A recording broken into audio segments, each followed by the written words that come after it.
This is Talk is Sheep, a podcast by the Wild Sheep Society of British Columbia. Come along as we take conversations that matter to you into the high alpine.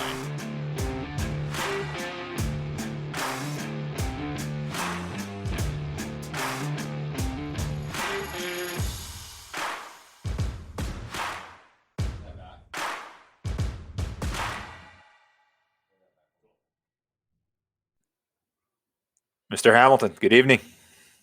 It is, isn't it? It's what, 7:30, where we are anyway. And we just ended a wicked episode with the Midwest guys. What's it there? They're like, what, 3 hours ahead? 2, yeah, they're on Central Time. Oh. So late okay. at night, 9:30. And it was great we could put this together. We've been trying to get together with them and did this several months ago, and we had some poor connectivity. And it was good just to touch base with the Midwest boys. Oh, Nick's a great guy. I met him a couple of years ago in Reno, and we've stayed in touch ever since. And yeah, like you said, good chat, and it was a fun time. Yeah, good episode. Absolutely. So big topic of the day, I guess. Really, topic of the week is torrential downpours resulting in mass flooding, Lower Mainland. You know, a year of fire and floods and disease. You know, this is like. If you're biblical, you could say these are the last days, right? It's crazy. It's really scary. I just can't believe what we've seen with what's going on. And, our hearts go out to the people affected by the flood. Of course, we think of the obvious one comes to mind, the Sumas Prairie and the Abbotsford region, the Lower Mainland. But this goes all the way up the coast and, it's the interior and, Tank Hills flooded out. The Coquihalla shut down. It's pretty alarming, pretty disturbing, pretty scary.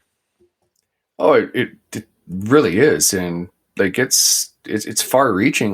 There's people that are directly affected by the floods and the slides and the highways, but there's people up here that are panic buying again, and the stores they're having fist fights over toilet paper and bread, and it's I don't get it. Didn't you learn 2 years ago that supply chains are fine? We're not gonna starve. You're still going to have something to wipe your ass with. It's ridiculous. There's ports in Rupert. There's ports on the island. There's ways around through the states, Alberta, Yukon, you name it. There's ways in, and people just, I don't know. It's biblical as you say, but I don't know what's happened to society, right? To be blunt, I don't know what's happened to society where you used to care about your neighbor and go over there and buy and bring them a bag of sugar and trade salt with them and stuff like that. Now some people are swinging at their neighbor for going for the last piece of bread. It's ridiculous. It's interesting. My wife and I were talking today, and one of her friends said that she was in the store and she went to get milk, and the milk was gone. There was none left, and there was a lady. She had 6 gallons of milk in her jug, and my wife's friend went up and grabbed them and said, "Nobody needs 6 gallons of milk," and walked away. And the lady didn't say anything. I'm like, wow, that's phenomenal. I don't even know what to say. It's crazy. There was somebody posted yesterday on Facebook about they saw somebody coming out of Costco with a case of lettuce, a flat, 24 or 25 heads of lettuce, whatever it is. And somebody said, well, what do you need that for? And they said, I don't know, but I'm seeing other people buy it. It's fitting that we're the Wild Sheep Society because, well, it seems that a lot of people are turning into them, right? They just follow the flock, and that's a whole other conversation I'm sure we could get into. But as you said, our hearts go out to those that are directly affected by the floods and the slides, and one confirmed death already, and I'm sure that count will rise as cleanup efforts get underway. So we'll see what that looks like in the next month or two as they really dig into it, so to speak. Yeah. for sure. No, it is sad. Michael Serbe, he's our exec assistant, and he's living at the top of Sumas Mountain there. And fortunately, he's the top of Sumas Mountain, not the bottom, because the bottom's flooded. And he's part of the search and rescue, Fraser Valley Search and Rescue, and they've just been working their tails off. So, again, thanks to our first responders, thanks to our search and rescue, all the people out there putting their life at risk trying to save other people. Crazy. Greg Rensmag reached out to us tonight and was saying that the sturgeon guides on the Fraser are ripping up and down between Mission and Chilliwack, taking people in their boats. Me, do you know who led that charge? No. Just saw the news article. Who do you think would lead that charge? Obviously Dean, right?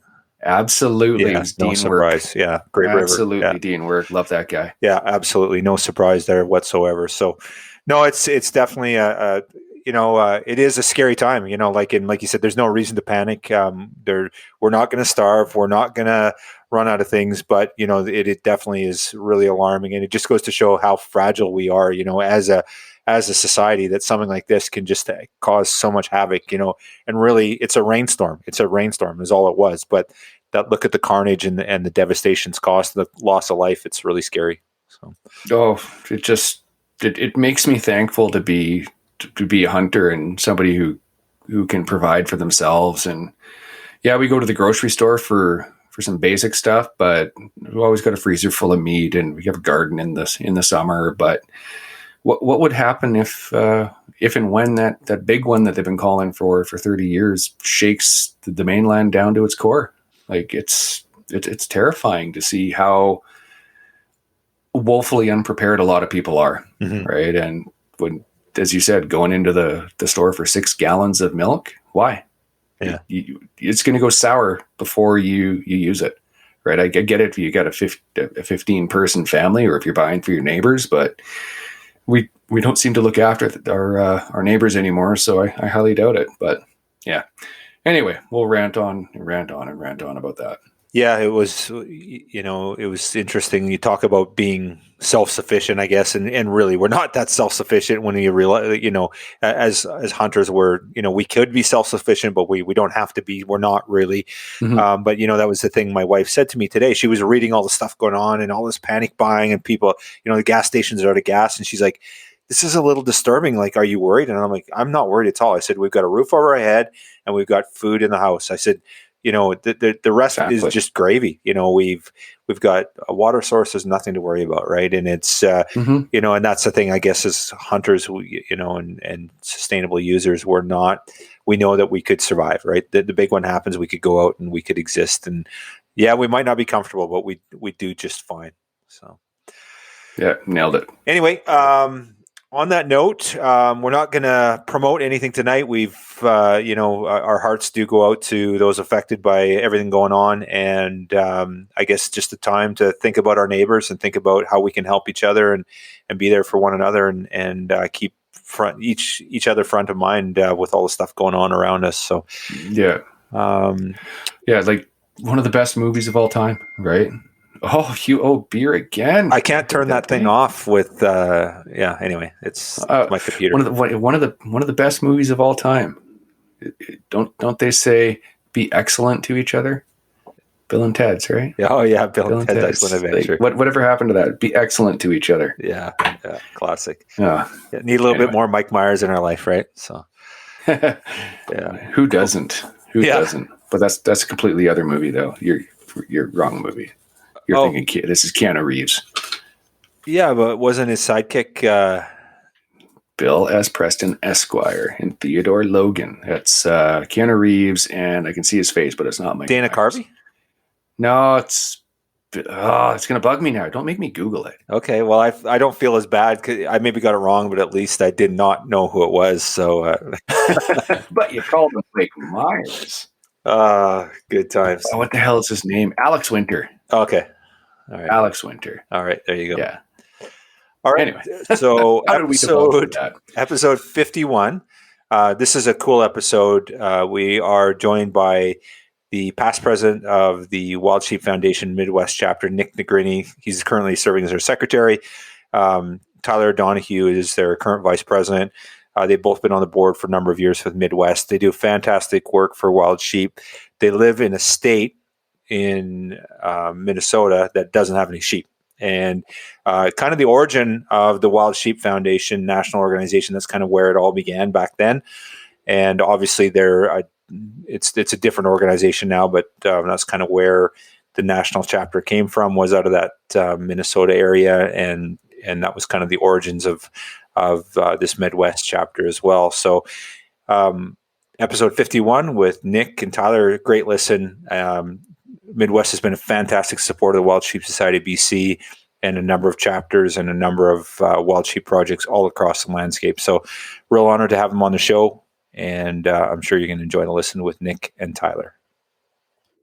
If you looked up the words conservation superhero in the dictionary, you would see a picture of our friend Omer from Precision Optics. A tireless donor and supporter of all things wild sheep, Precision Optics, located in Quesnel, British Columbia, truly stands alone in the high alpine. From optics to rifles to outdoor gear and a knowledge that cannot be surpassed, toss in that killer smile and you have a total conservation package. Precision Optics, we are truly thankful for the support you show us every step of the way. Find them online at precisionoptics.net or in Aroma Foods, located just off Highway 97 in Quesnel, BC.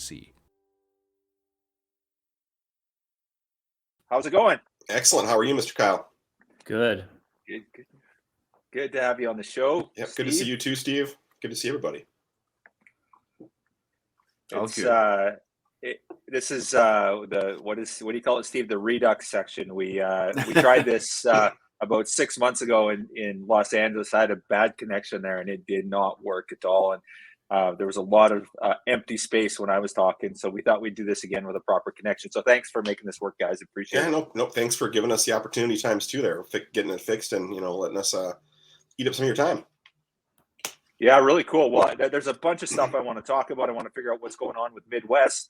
Sure. I want to share our guests a little bit of the history of the organization. I know Midwest has been a front runner in the wild sheep conservation world for forever. So like to hear about the history there, what's going on with the show, projects, all that sort of cool stuff. And then we got to hear about what's going on with you guys in your personal life, what you're doing for hunts. And I know, Nick, you got some stuff going on with the Wild Sheep Foundation as well, so want to go there. So lots to talk about tonight. Pretty stoked about it for sure. Yeah, absolutely. So thanks for coming. No problem. I guess the key thing here to start off with is talk about the org. Like, I know you've been around in the Midwest Wild Sheep Foundation forever, Nick. But the foundation, like, am I wrong in saying that was the original Wild Sheep Foundation, was Midwest chapter, was where it all started? That's actually true. It did stem, national as what we know it today did kind of stem out of, I guess, I don't know if it directly came from our group, but maybe the seed was planted for nationals. So it started back, I believe, in 79 or 80. I don't, I know we first started funding projects in 82 was the first project we funded.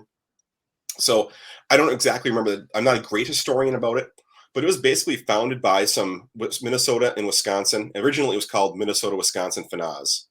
And then we figured, I think like 10 years ago, they changed it to Midwest just for kind of a simpler understanding. But yeah, it was just founded by a bunch of local guys that liked Western mountain hunting, specifically sheep hunting, obviously. And they just wanted to help support the populations back in the late 70s, early 80s, and try to work on creating more opportunities for people, putting sheep back on the mountain, as the slogan goes. And that's where it really stemmed from, a small group of individuals. And some of those guys are still around today, like John Babler, Oscar Carlson. Those guys are on the advisory committee. I forget I forget exactly the name of the committee they're on, but those are guys that have been around forever and have, done a lot of great things for sheep over the years. So those guys and Steve Bruggeman's another one comes to mind. And there's some other guys that were long before me that were, very vital in making this all work and turned it into what it is today. Cool, man. So one of the things I find absolutely fascinating is your wild sheep populations in Minnesota aren't exactly thriving. So we got a bunch of guys that are putting money on the mountain and in a place where there's no mountains and there's no wild sheep. So, what's it? I'd like to know, and I got to get out to the show for sure. And I see you guys pushed it this year, which is fantastic. You guys, we always had the show on the same weekend as you guys. So it's pretty exciting to see that you guys are at different dates. And I'm hoping that I can get out to your show at some point. But what's it like? For us, it's, we're raising money for sheep here in our backyard. And with you guys. You're doing a lot of great work, and you're doing it all around North America. I just think it's really fascinating to watch. Yeah, well, it is interesting that it's actually funny. I'll kind of give you my little quick story of how I first got involved with this. Actually, I have a good friend named Kevin McLean who I have done business with for the last going on almost 15 years now, and I think it was back. It must have been like 2007 or 2008. He's like, "Hey, Negrini, you like hunting? You want to come to this? We call it the sheep show here. Even it's kind of referred to as the mini sheep show for us locally." So he goes, "You want to come to the sheep show?" And I'm like, at that point in my life, I've never been to any conservation type banquet, whether it be down here we have a lot of like Whitetails Unlimited or Pheasants Forever stuff is typically Ducks Unlimited is kind of stuff we see a little more often down here. And I went there and I'm like, holy crap, this is cool. People auction off these items. You can buy hunts. All the money goes towards conservation. They explain the whole program. And at that point, I was kind of hooked. I just liked, I liked the vibe it put off. I liked, for me, I always like things in life that are kind of hard to attain. And I look, these sheep. I'm like, man, these. When I first found out what it costs to shoot go buy a tag or go on a guided hunt in Canada, I almost fell over. I had no idea 15 years ago what this stuff cost or how many opportunities or lack thereof there were. So I just kept coming to show and show and show. And, and it was just something powerful to see all these guys, like you said, that we don't have any native sheep here. The closest we have are Western Dakotas. So it was a very cool thing to see people genuinely wanting to help something. I think and I think most of the people there that come to our show really do feel that way. And I'll let Tyler comment too, because, he's been coming, I don't know, probably about the same time as me, maybe a little less, but I kind of get his take on it. Yeah, I actually started, I didn't even know Midwest was a thing, to be honest. And I started going to Reno probably 7-8 years ago. And because I was looking to book some hunts. So that's why I was out there. And then I actually volunteered in Reno at the membership booth there for a couple of years. Just did some time while I was out there. And then I don't know how I even saw it, but somehow I saw that, hey, there's a Midwest chapter of Wild Sheep. So I showed up there and I ended up meeting one of the board members. I sat with him, Andy Oddie, he's been off the board a couple of years now, but he was a longtime member. I talked to him for a long time and really got to know him. And, he kind of suggested if, I'd be interested. And I've been obsessed with sheep since I was a kid. Like since I was like 10, I was just obsessed with sheep, and I would read Jack, the O'Connor books, and I would read everything. So for me, it was, starting to go to Reno and then it was just a cool show. And, we don't have sheep at home, but the only way we're going to hunt sheep anywhere else is if there's more of them. So the more we can do. And that's kind of how I got, really involved in it, and then met Nick, and it's just it's a fun group to hang out with. We have a couple beers and talk about and fun projects. And yeah, it's a good time.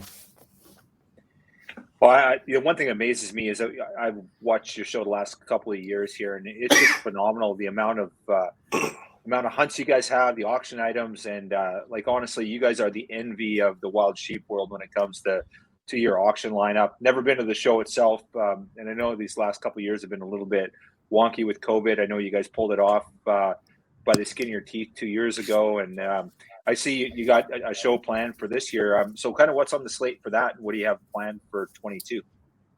Yeah. The last couple of years, and a lot of that auction credit for getting items goes to one of our board members, Steve Paulson is his name. And he works his tail off. He doesn't always get the props he actually deserves for, I think, the amount of phone calls he makes and emails he sends and texts he sends to these guys up in Alaska and BC and, all over the world pretty much. He does a great job. He's done a hell of a job the last, 5-6 years on it, and it's one of those jobs that's kind of it's not glorious, right? Because you got to call and ask people for stuff, and it's never a fun spot to be in. But the cool part is, I think that a lot of the people we've come in contact with, and you guys have been very helpful the last 3-4 years since we've known you and getting us items for the auction, and which is great because it allows us to fund projects right back up there. So anyways, I just want to give Steve a little credit there while we had an opportunity. So for this year, we're a week later than you said. We're going to have a really similar auction. We always have a high quality Friday night, a high quality Saturday, and then we're still working on putting a few of this, presenters together and whatnot as we have some time. But I'm This is going to sound dumb, but Tyler, tell me who the guy we got coming this year. I'm drawing a total blank today. Yeah, Shane Mahoney is going to be the keynote Thank speaker, you. which is phenomenal. I'm super excited about him being there. I've watched a lot of his stuff over the years and read a lot of his stuff. I think it'll be super cool to have him at the show. And I know the Hunt and Fool guys are coming out. I think as far as I remember, right, Jason or Brandon from QU. Brandon Burns is going to be coming out too. Brandon Burns, yeah. Yep. Because we worked on a transplant project with them in North Dakota a couple of years ago. So they're going to do some talking about that. I think a couple of the tribe members are coming out because there's a transplant onto the reservation up there. So it should be interesting for sure. Wide variety of stuff. Yeah, we always, like you said, we always put together a pretty great auction. We'll have, if all goes well like we're planned, we have to, we have the North Dakota governor's tag. We have to apply for the South Dakota tag. We've been fortunate the last, 6 or 7 years since 8 years since it's been in existence, where South Dakota's gone to us every time for it. And then we also have a Wyoming governor's tag. So it's always fun to have those 3 big tags as well, amongst other quality items from all over the place. So yeah, it's gonna be a great show. Well, the one thing that always blew me away too is you look at the projects you funded, and you guys are putting, last year was $522,000 you put in back on the mountain, and that's just phenomenal. You look at an organization in the Midwest that's out there and able to put that kind of money on the mountain. It's just phenomenal to me. It blows my mind. I was actually I have to update that list this week. We're probably close to, at this point this year, probably 2021, or probably we're gonna be closer to $600,000. So and like you said, we fund stuff from all the way from a lot of stuff, British Columbia, Yukon, all the way down to Arizona, everything in between. So, and we try to look for those high quality projects where we have we can go in with numerous agencies to create a team environment, and just finding stuff that really adds value. And that's kind of what we focus our projects on.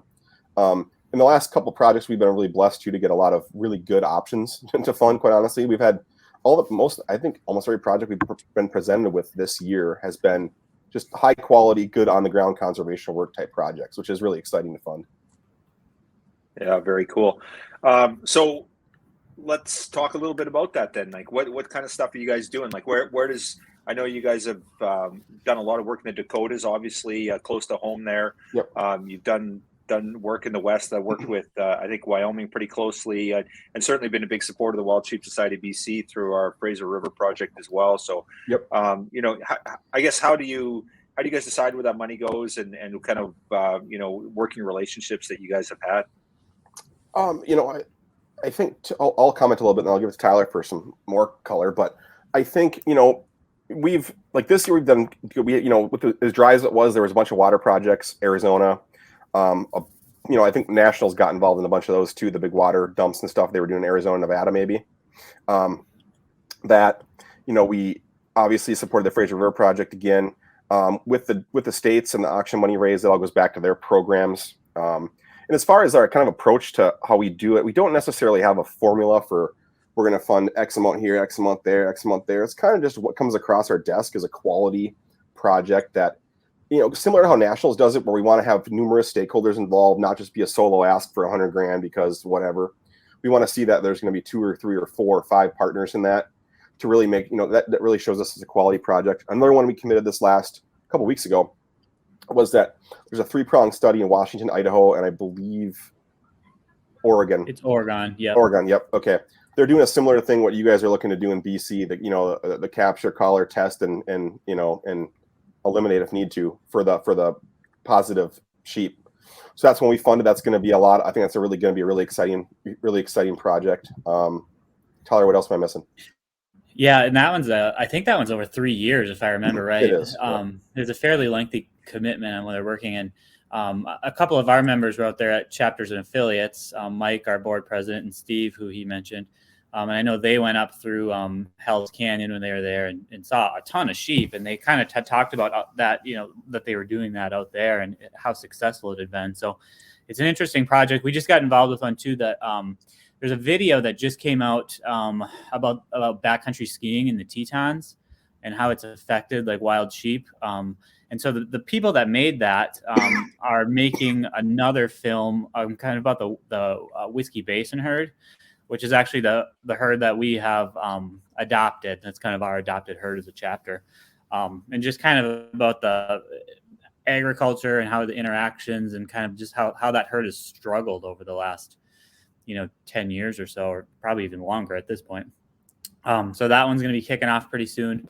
I know we just kind of funded them to get started on the video, and it's going to be a pretty in-depth video. Wyoming's kicking some money in on that. And those are the two just recently that we had funded. And the other recent one we're going to talk about, we still have to iron the details on this, but your guys' extension to that Fraser River project, Kyle and I were talking about, that 6-year project you guys were looking to, the board's behind it. We just have to iron out the exact details of what, who, what, where, when, and why. So you guys should be looking for that in the next couple of weeks, our response to that. But, I just wanted to let you know everybody's interested. It's just a matter of what level and what fine-tune the details there. So we're gonna work with you guys on that project going forward too. So. Yeah, it's very cool. And, it's a project that we're really excited about. It's kind of our flagship project. We talk about it a lot on this podcast. It's a 1.2 million we've got sort of allocated for that in the next 6 years. So obviously a huge undertaking, and the society is committed to $500,000. I think it is just shy of 600 grand over those 6 years. So it's a big project for us. It's our biggest project to date. And the cool thing is you guys have been with us right from the very get-go. You guys jumped on as a funding partner in year one. I think you committed just over 10 grand Canadian, just shy of 11,000 a year for 3 years. So you guys have been a big part of that and made it happen. And the real cool thing with that project for us is that it's like that tri-state project you just mentioned there in Hell's Canyon. Yep. Basically, we're using the same, science there, test and remove, right? And that's really having a positive effect. And we've seen the lamb recruitment. I've shared those numbers with you guys. And the lamb recruitment year one was 0 with the ewe herd they had.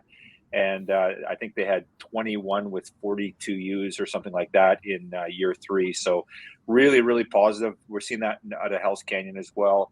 The bios are just going crazy about it. They're super stoked about it. And we're going to be back out in the fields in February, March, I think, and capturing more sheep and doing more herds. And so it's a really worthy project and something that I'm really excited about. And just, when you talk to a regional bio and they get excited about the work they're doing, there's so many stories that aren't great stories in our community where they're, you try so many things and you're just not solving this disease issue, and they're actually having some successes. It's pretty exciting. So.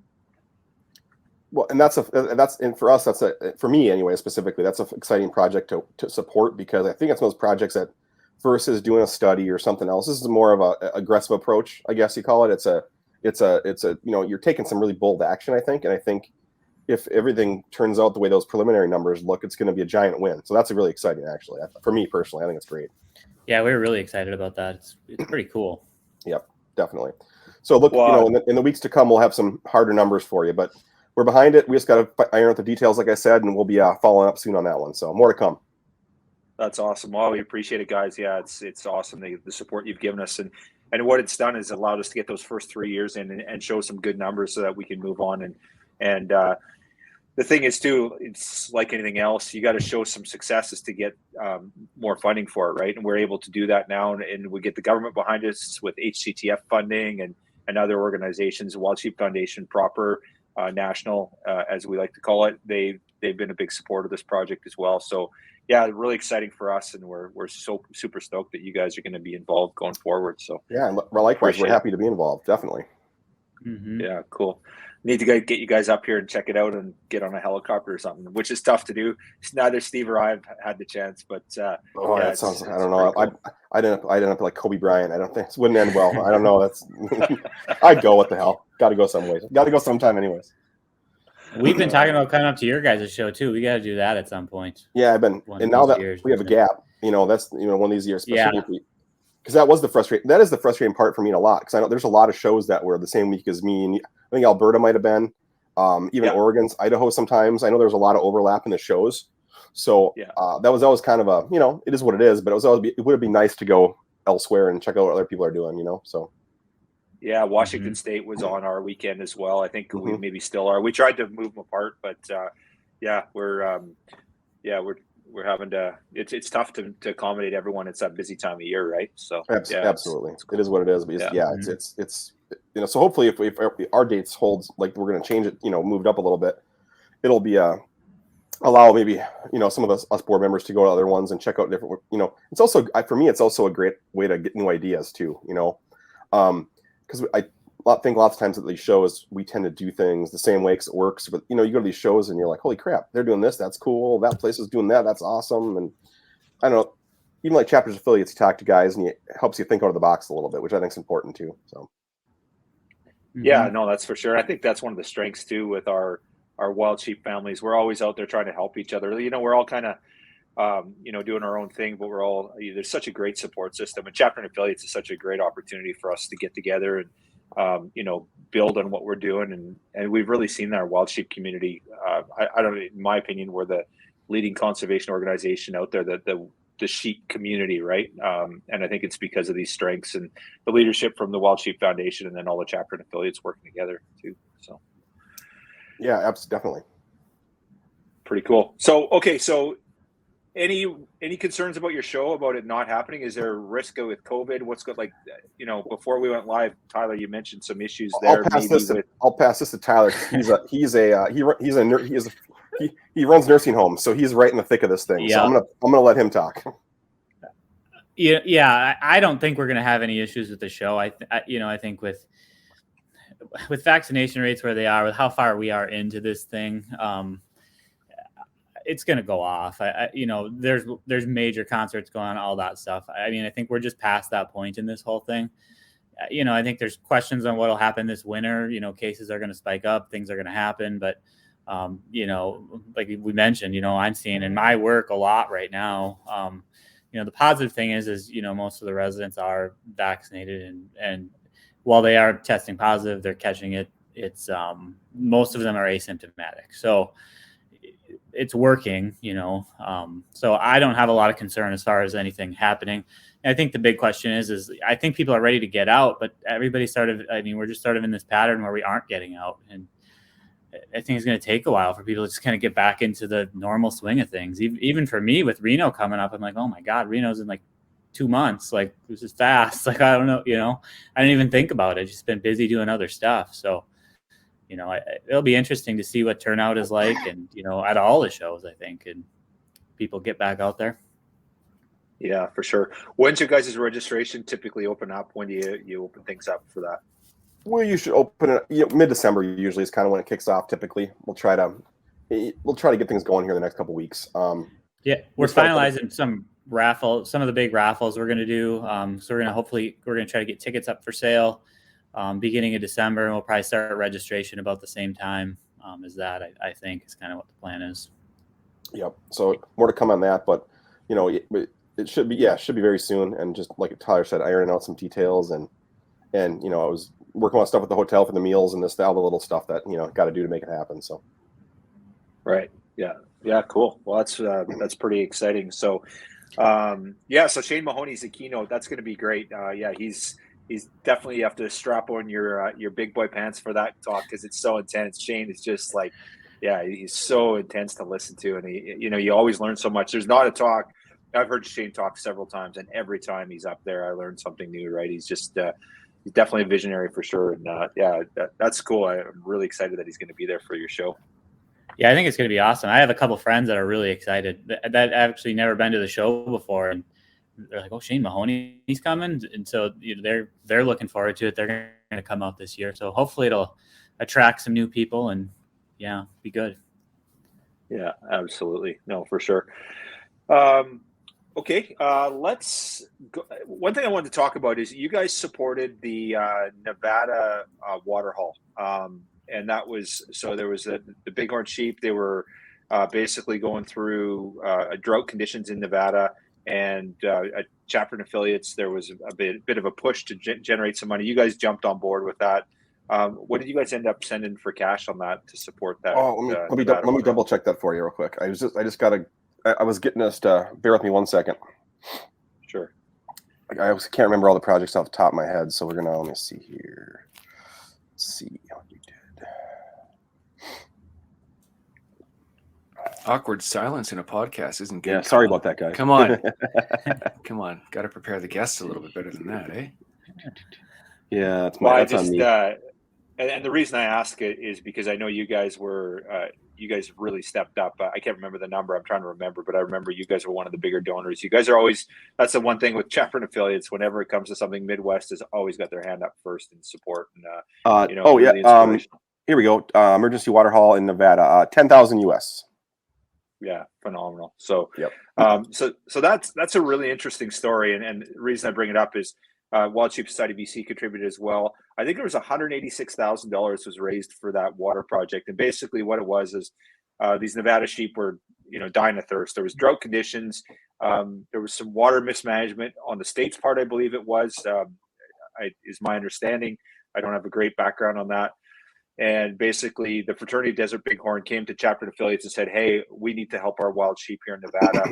Can you guys step up?" And over the course of that night and then subsequent few weeks after that, $186,000 was raised for hauling water to these water facilities in Nevada. So just a phenomenal show of support and really, really cool project. Yeah, those one of those ones where, and that's another thing we like projects we like doing too. These emergency need type projects where, hey, we got to do this now, or we're going to lose all these sheep. That stuff's important. You got to jump on it. So we're always ears open on stuff like that, where someone's got a need. It happened last year. North Dakota was doing I guess call it an underpass under the freeway, so the animals didn't get run over. So they were looking at some fencing stuff. So boom, call us up. We took care of it. So we're always on the look for those last minute needs, or the last couple grand to ice this or ice that. That's a quality project. So that's the kind of stuff we're always quick to act. We're typically pretty quick to act on too. Our board's pretty digital and pretty good about kind of on the fly type things too. So that's another. We're all pretty flexible people, which is great. Yeah, and that's important to have, right?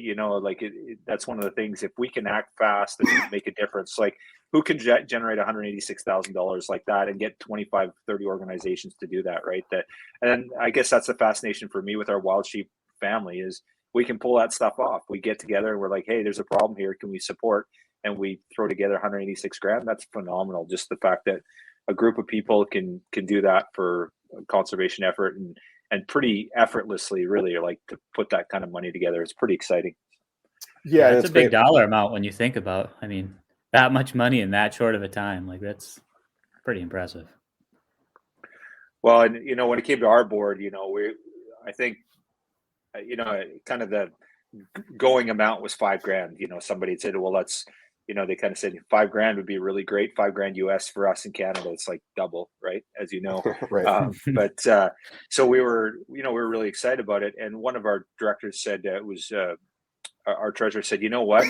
We need to do more here. We need to step up. And there was no objection. And we just kind of, around the table, we said, there's going to be a day where we're going to need some help too here. And we just got to make sure we're there for each other. And, we ended up getting that $10,000 approved and supporting that as well. So yeah, I think it's a really big deal for our community. And it's pretty exciting that we could do that. And it's a great story that's told as well. So.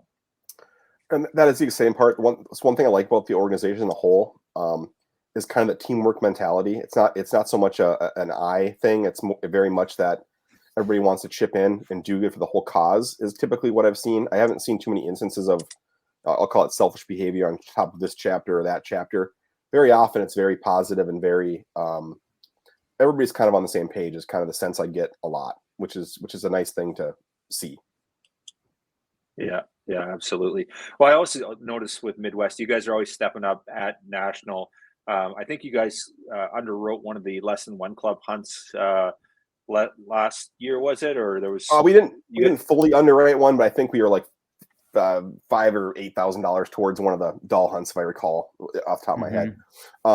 Right. But yeah, and that's something Tyler and I are really passionate about. Is I like the option to get people that maybe couldn't afford it, maybe don't have all the opportunities, or are as fortunate as some that are in the wild. Because let's be honest, there's a lot of fortunate folks in the wild sheep organization. So I think it's really great to get these younger kids, and I love when like a 21-year-old kid wins those hunts. It's awesome. So I think it's really important to, not only, help work on projects and in the conservation itself, but give as a person too. And it's a fun thing to watch someone that couldn't win one. So it's pretty cool. Well, and for those that have been to Reno, or maybe for those who've not been to Reno, the Less Than One Club is about the most fun you can have.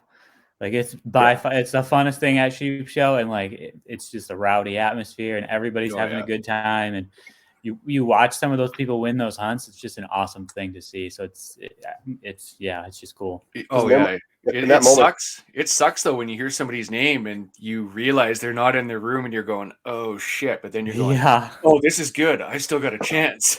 Yeah, you're kind of happy and sad at the same time. Exactly. No, I get it. Yeah. It's kind of like the Lighthammer's breakfast desert bighorn hunt. Poor people is up sleeping, or I've heard the stories where guys are upstairs passed out or whatever still, and they get called, and it's like, oh well, hey, that's the rules. It is what it is. I'm in on that this year. I ain't sleeping in. Nope, absolutely not. Well, you got to drag your ass downstairs. There's that one story of one of the guys that he had to go to the can. He went to the bathroom and his name got called, and he heard it over the loudspeaker, and he went running, and he didn't get there in time. It's like, oh my goodness, that's brutal. Can you imagine that? That's like 30 seconds away from. Oh, that would be painful. I would have just kept running to the airport, like just gone. Yeah, crazy. That's quite. That's like, that's cool. That guy's either really unlucky. That guy's really unlucky. I tell you, that's crazy. Yeah.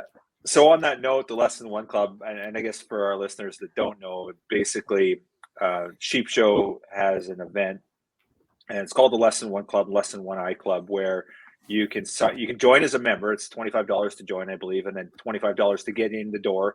Free beer, which is great, and great time. And there's a bunch of stuff going on, and then they give away all these sheep hunts. And basically, if you haven't got a sheep before, your name goes in the barrel. If you've already got one, it's basically the only club you ever want to get kicked out of, right? So that's right. The premise is you haven't got a sheep, and this is an opportunity for you to go and get a guided sheep hunt. Great opportunity. And there's a whole bunch of other stuff they give away. It's incredible, the sponsorship for these hunts, and they draw the winner, and then you effectively get kicked out of the club because you're going to go hunt the sheep. So lots of fun.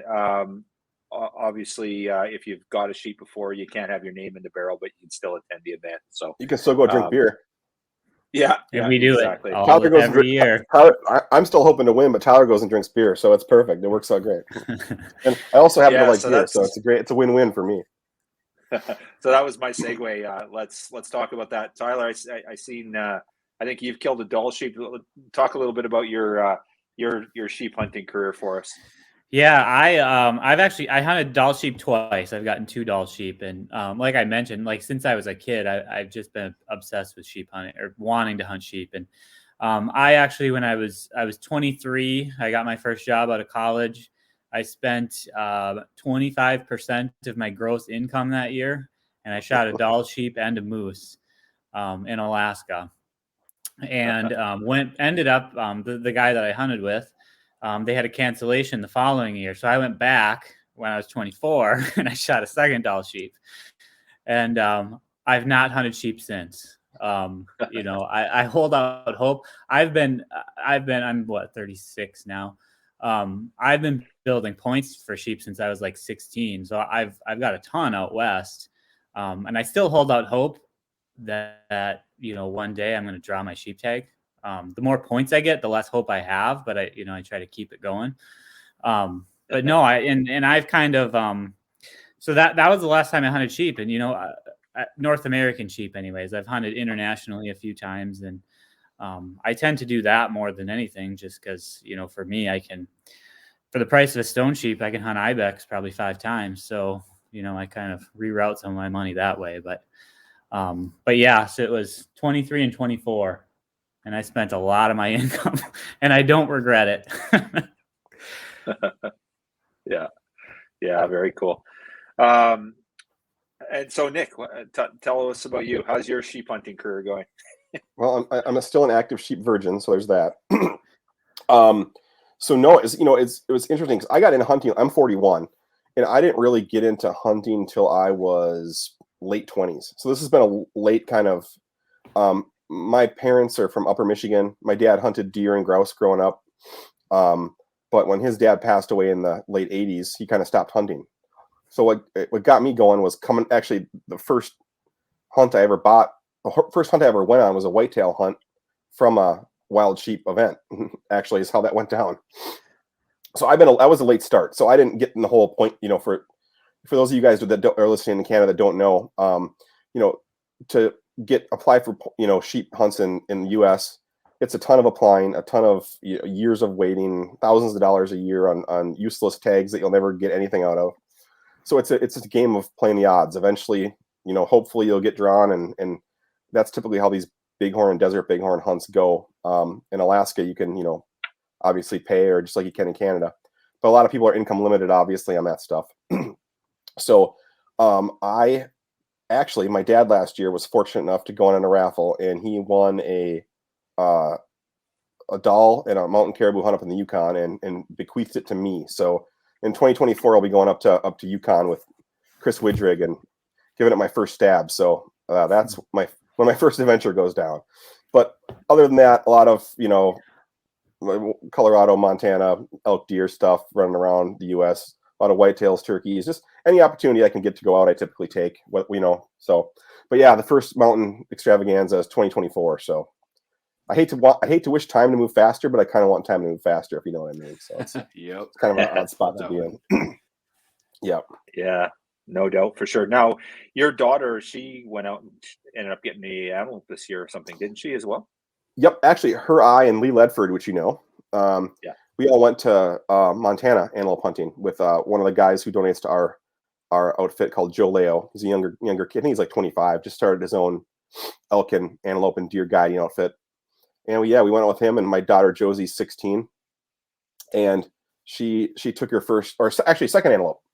She shot one 2 years ago too. So she's at 14. She took her first one, and 16 she took her second one. So I have two daughters at home, so she's my I guess we'll call her my hunting boy daughter. She's my one that likes to go out or give it, and I was fortunate enough a couple of years ago to win a black bear hunt up in the mainland up there somewhere. I forget exactly where he is. Pacific Bear Outfitters, Devin Jewell, I think is his name. And she's going to come with me on that too. So that'll be her first black bear hunt, and that's in spring of 23. So, she likes to go. She shoots trap for her local high school. Just likes to get out and just, I think it's good alone time for the both of us together without her little sister or her mom around. So it's good time, really good time. And Nick and I just signed the contract. We're going to Kodiak Island in 2023. So Is that right? We're going to do a boat-based deer hunt up there, blacktail hunt. So I'm pretty excited about that one too. That's really absolutely cool. You might as well throw in a brown bear while you're at it, right? Might be a little out of the price range. That's a little bit more than the check I have to write Tyler for the deposit on the blacktail, I think. But they'll be hopefully. I hope to see a couple up there in Kodiak. It's not too close, You'll see them. I'm sure that's kind of the feeling I have, right? Yeah. So what about you guys? So what did you guys both sheep hunt this fall, or how does that? To be honest, I don't exactly know how it works for you local Canadian fellows up there. You buy a tag and you go wherever it's over the counter open. Okay, that easy. I figure. Boy, makes me want to. It's a rough immigrate. life. Makes you want to kill us, right? It makes me want to immigrate until I realize you got Trudeau up there, and then I'm like, I don't know. And people that get into fistfights at Costco over toilet paper shortages because that happens down here too. Don't think that doesn't. Yeah, we don't take it for granted, for sure, Nick. We're really, really fortunate that we can do over the counter. But it's no slam dunk. It's not like you're going, it's not like a whitetail hunt. The odds of success are pretty low. But we can still do it. You can hunt them every year, and it's pretty cool that you can do that. Stone sheep only, as a general rule. Actually, you can do general open as well for bighorns, but it's your successes are very, very, much very, more very limited low. with bighorn, yeah. So you can still do draws on some of them and stuff like that too. So that's kind of I've actually never hunted bighorns in BC. A lot of it, any of the general open seasons, it's kind of competitive. It's almost combat hunting. It's Sure. Guys are literally spotting these rams all year. They live in the region and they just kind of keep an eye out for them. And so if you really want a quality hunt, unless you live in the region, you probably almost have to get a draw somewhere and stuff like that. So obviously put in every year, but no success yet. So but we're pretty lucky in that regard that you can go hunt a stone sheep whenever you feel like it. And for me, that's the experience. I don't need to. If I never pull a trigger on a stone sheep, I'm good with it. I'm just happy being out there and get to see them, and every year I get to see them. So yeah, No, that's that would But be to great. answer your question, Nick, yes, he did a sheep hunt this year. Good. I figured he did. I just want to double check. Yeah. So I did a 2-week fly-in for the opener for stones, and it didn't disappoint. Seen some beautiful rams, seen some mature rams. In the end, didn't bring anything home, but just phenomenal experience, and tons of goats, and just such a great experience. Got to drink beer at my place before you left. Like, that's the best part about it, right? Yeah, exactly. Oh, is that your phone ringing? Does that mean you owe us beer down in Reno? That was the hardest part of the trip, was getting up after spending the night. I'll take it. I'll take free beer. That's the penalty. It's like striking out in softball. You got to buy a case. I'm in. Exactly. That's a new rule we just instituted. So what about this rule, Kyle? You know what I'm going to do to you right now, aren't I? Don't you? You better be quick. Attaboy. Nick, where's yours? Oh, Nick? you know what? Nick, Hang on, it's here somewhere. it's here Look at somewhere. this. Okay, Hang on. It gets a free pass. So Damn, where when did I I come put to it? Reno, I'll have a challenge. Dude, I got it. The challenge coin. You Oh, know hey, how now many I- times? You know how many times I've got Kyle on this podcast Dude, without having a I'm coin? actually That's why you disappointed in learn. it, though. That's okay. Shit. We'll I take think All right, it's well- buying the beer in Reno. You know what? I will. I feel shameful for not having that thing here. Where is it? God damn it! Hang on. I'm digging through every jar I got up here. For those that don't know, we're looking for challenge coin. I flashed mine, and Nick is digging furiously. Well, it's not $5 like poker Nick chip. knew he was doing a Wild Sheep Society BC podcast or anything, right? So, Yeah, Dude. exactly. Who would have thought? Oh, hey, 1 second.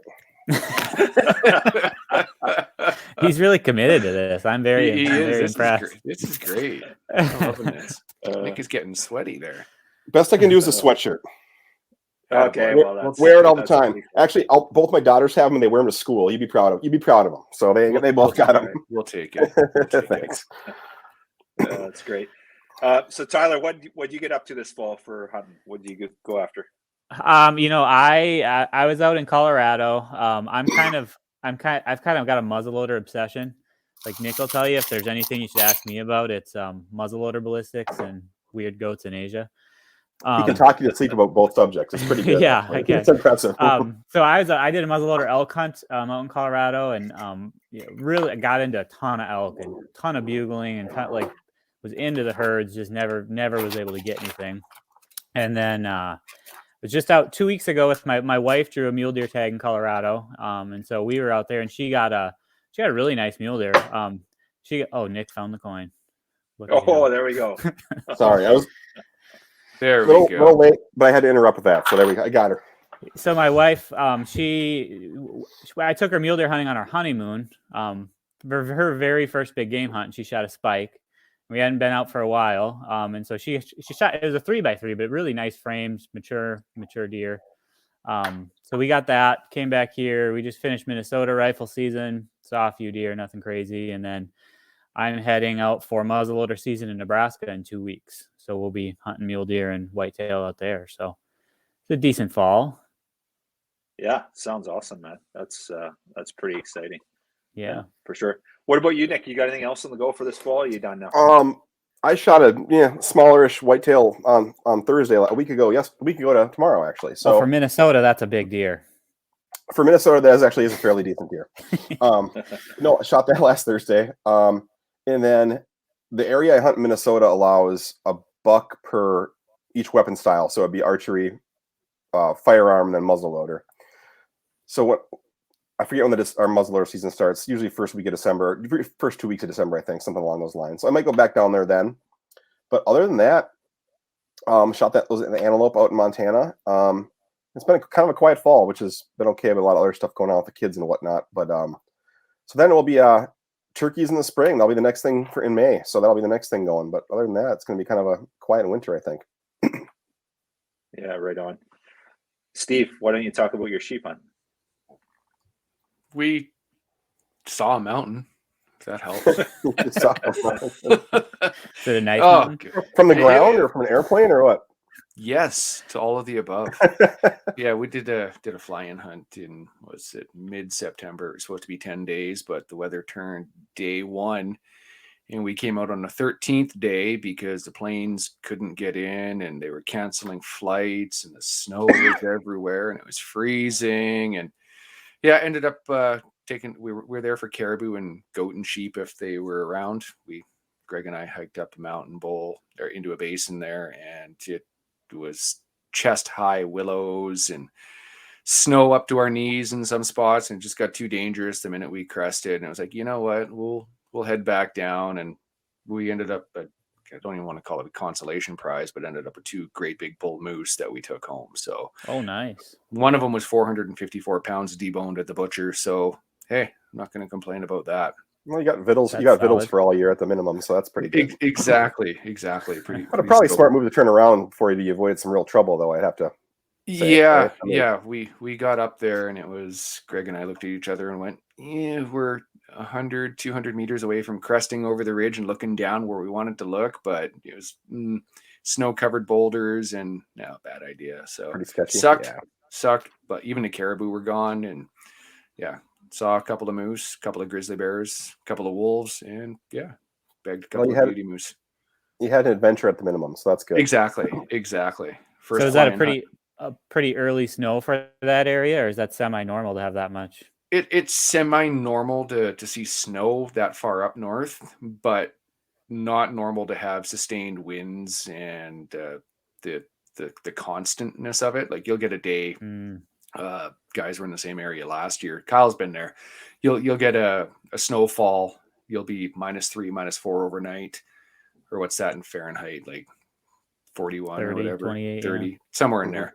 I don't know. And then you'll be in t-shirts by midday. And this year we were wearing rain gear all day, and it was just pissing rain, snow, sleet, and yeah, like I said, the planes stopped flying for about 3 days. And yeah, it was they were canceling flights coming in and renting other planes and chartering other planes to get people out that were so stuck behind. And yeah, like I said, we came out on day 13 and we'd planned for 10. So yeah. Anyway, we made the best of a shitty situation. Sure. Oh, quite the adventure though. Good stories out of this. Yeah, exactly. I always find the best stories come from shit like that, where it goes totally haywire, but it's always you just got to deal with it and move on. So it's pretty. That's fun stuff though. I like that stuff. Full freezers, full memories, and nobody got hurt. So that's a win. That's a definite win. Solid. Yeah, 2 moose by the lake. You're not worried about food, so you're in pretty good shape. yeah, exactly. Exactly. We shot the real big one we saw it across the lake, and in a straight line, it's 1.5K. But between 4 of us, we shot it at 8:30 in the morning. We weren't done till 8 o'clock at night because of the creek crossing and the back and forth, and it sucked. But we got it done. So, good for you guys. That's fun. Nice. So we'd be remiss if we didn't talk about what's going on with you, Nick, with Wild Sheep Foundation. I've seen I got my ballot for nominations for the director role for the Wild Sheep Foundation. I've seen your name on it. So talk to me about that. What's going on there, bud? Yeah. Well, I've been talking to a few people over the last couple of years about it, and kind of mentioned a couple of guys that mentioned it to me and said, "You should do this. It's something you might be into." I'm like, I thought about it for a few years, and I'm like, yeah. And kind of my attitude was, I was like, I wasn't ready for that, and sometimes I wasn't sure. But the more I think about the wild sheep thing, and the more I think about why I got involved in the first place, I'm like, yeah, screw it. There's no time when you're ever ready for anything. I've kind of learned too sometimes. So, this last year I self-nominated and I threw my name in the hat, and I was fortunate enough to make it to the ballot. So yeah, it was one of those decisions where I kind of did it, where I see some things I want to, work on and help to improve. And, something I'm just looking forward to, and I'm hoping I get the opportunity to do it. And yeah, it's just kind of a cool opportunity. I'm really fortunate that the current board, or whoever I'm sure there's a committee that does the choices. I'm not exactly sure how that process works, to be honest with you. But yeah, so I'm names in the hat. And I guess I have a few ideas of kind of, my goals are getting young people more involved, getting women and especially being a dad of 2, almost teenagers, young girls involved. I loved how you guys did that women's shooting school down at the what is it? Sam Ranch down there, and I forget exactly where it is. Texas. Texas. Yeah, Texas. Yep. I know one of our other board members, Jason's been there and said it's a phenomenal thing. Anyways, I like how they went with that women's. I'm really passionate around the less than one club.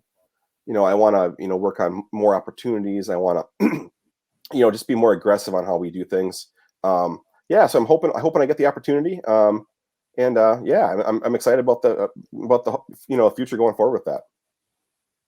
It's awesome, man. That's fantastic that you stepped up, and yeah, it's a big commitment, right? But and it's always, that's the thing.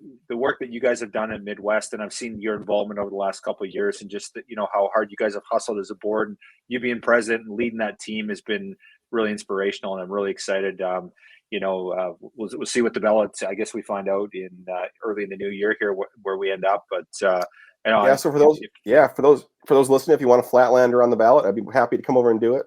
So I'd appreciate any votes I can get. I'll do my pandering now. Please. No, I'm just kidding.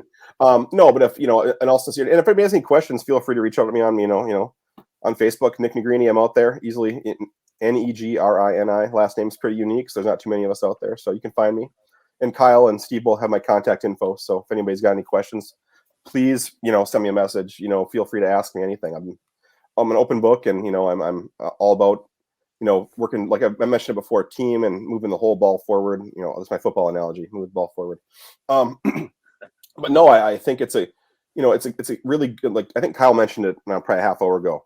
It's probably I would say definitely the lead conservation organization. I mean, I really feel like there's a lot of good work done by all the other groups too, but I think Wild Sheep is kind of the tip of the spear as far as efficiency. And just look how that $168,000 was raised for the Nevada water thing. Boom, like that, it's done. So I think there's something special about our group. And the cool part is all the stuff we do is not only benefit sheep, but it flows downhill. It helps the elk, it helps the goats, it helps the mule deer. It's just it's a great thing. So like I said, if anybody has any questions, please feel free to reach out. Yeah, it's awesome, dude. Yeah, I'm excited to see. I have to say, it's a pretty stacked ballot. There's some pretty serious competition there. I saw it. Yeah, no, for sure. Yeah, absolutely. But I'm really excited, and if you're elected to the board, I'm really excited about working with you, Nick. It's we've done a lot of great work together as chapter and affiliates. The work we've done, the support Midwest has shown the Wild Sheep Society BC, and we've tried to reciprocate where we can. Down there as well, and it's been a great working relationship. So I'm really excited about seeing your name on there for sure. Well, if I don't get it this year, I'll be back next year. I'm a pest. I don't go away easy, so there's that. So I'm kind of a bullhead. That's the half Italian side. I don't quit many things. So no, but I also wanted to thank you guys from Midwest, all the British Columbia guys involved in the whole society up there. We appreciate when we're calling around for hunts, and I can call up you or Chris and say, or when Steve helped us out with that moose hunt 2 years ago, you guys, it's such a huge advantage to do that. And then it also makes our job easier in the funding request, because when we're sitting in the board, that's one thing that comes up. What do they help us get, to facilitate the money going back? And you guys are always, it's an easy conversation to have because they give us X, Y, Z, Q and R. Oh yeah, no problem. We'll fund that project. So it's a reciprocal setup, and you mentioned it a little bit ago that it's a scratch your back, that kind of deal. But no, it's a great relationship, and I think didn't it all start when Lee spilled beer on you? Is that how this all went down, as the story goes? I'm sure that's part of it. Oh, I got to hear this story. Well, I'd have to have Lee on here. So Lee Ledford, for those listening, is another one of our board members, and Lee is loud, and he's animated, and he talks 10 times what I talk, so it's pretty entertaining. But the story goes, this is his claim, is that you guys met because he was drunk and spilled beer on you in Reno the first time we were out there. So I don't know if that's how it went down, but that's true. That's exactly what happened. I think it was on the bus, actually. So. Oh, that's right. Because this was Jackson Hole, wasn't it? It was. I think it was Chapters Affiliates in Jackson Hole, when him and I got all aggressive and bought beer, and we took it on the bus when we were driving up to, I don't remember what happened, but yeah, it involved Lee and beer and spilling on you. That's all I remember. So yeah, that's a good combination for sure. So it worked, because I think it's a good relationship. So it worked out whatever way we talk about it. So yeah, absolutely, for sure. Well, gents, I know it's getting late there in Minnesota, and we'll start thinking about wrapping up. Any last thoughts or words, or anyone interested in the show, how can they go about doing that, coming to see you guys and putting sheep on the mountain in Minnesota this year? Yes, so MidwestWildSheep.com, all one word, no breaks, no hyphens, nothing. We'll be, in the next couple of weeks, we'll be updating that with the raffle items, with the details of the event. With the ability to sign up if you want to come down. The other thing is the raffles. As far as Minnesota goes, we can sell them to Canadians without you guys being here. No weird rules like that. So we would appreciate. I know we get a lot of them from Alberta and British Columbia that bought last year. I know, so we appreciate that. So, and Tyler, do you want to walk them through the raffles quick? I don't exactly remember the details. Yeah. The big one is going to be, we got a stone sheep again for the main raffle, and it's going to be like a 5-item. I think Cooper rifle will be second prize. Yeah, Stone Glacier pack, Sitka gear, a few other things like that. And then we've got a New Mexico guided elk with a landowner tag, and it's in, if I'm remembering right, I think it's in Unit 15, which is the muzzleloader archery only unit. So it's a pretty good trophy hunt as far as the elk go. And I mean, with the landowner tag alone, it's worth quite a bit of money. And then I think we have a smaller one. We're doing a fishing trip and a two Alberta moose is the other one. So it's two moose, 2 hunters, 2 moose in Alberta. So that'll be a pretty good one too. So all those details, I think, are pretty well finalized. We just got to get the tickets printed, get it up on the website. And we've hopefully we're working on a couple other items that might be big deals, but we're not at the point ready to put them out there. We're hoping to give away a fairly major prize for registering, like just as part of your registration, you're in on it. So, but we're still trying to work out details on that. So more to come on the website on that.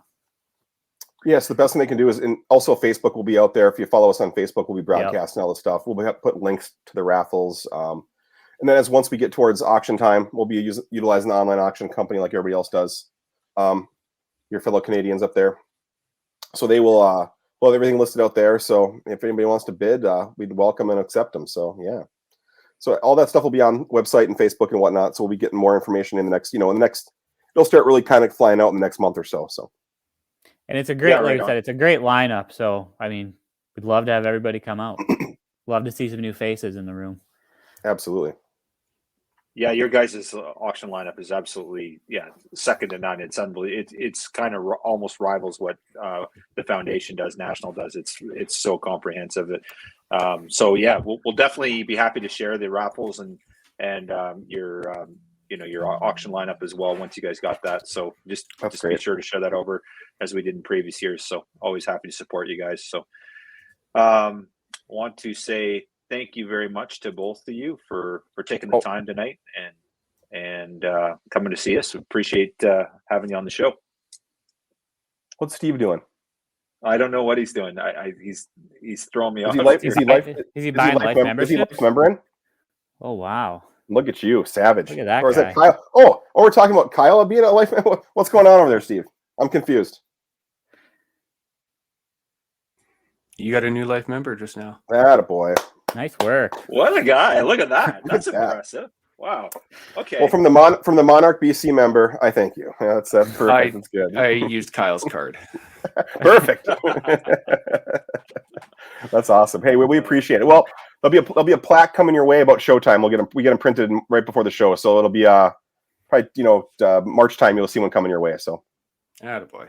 And Nick will buy you beer in Reno for that too. I will buy you beer in Reno. Yeah. I will, absolutely. We're racking up his beer tab. Let me guess, at the Less Than One Club, right? No, I'll buy you fancy casino beer. Oh, not Blue Moon. No. That's well impressive. Oh, and also, I forgot to mention we will have a booth in Reno again, like we have in years past, and we will have a raffle tickets out there for people that are coming down from BC that want to we'll have them in hand, so you can just buy them right there on the spot. So awesome! I'm going to start saving up now. I can't. Yeah, afford it. Me too. I know. It's quite the deal. Well, awesome, gentlemen. Yeah, appreciate your time. Thank you guys for thank you hanging out with us tonight. It was a good time, and yeah, I look forward to seeing you down in Reno, Nick. It's going to be fun. Absolutely, as always. Hopefully we can convince Tyler to come. And if not, we can't get him in Reno. Then we'll get him up to BC here in March. So. I'm hoping to come. We'll see how things come We'll together. get him. I got no one to split a hotel room with yet, so we can share the cost there. So right on, boys. Have a great night. Thanks again. you too. Okay. Thanks.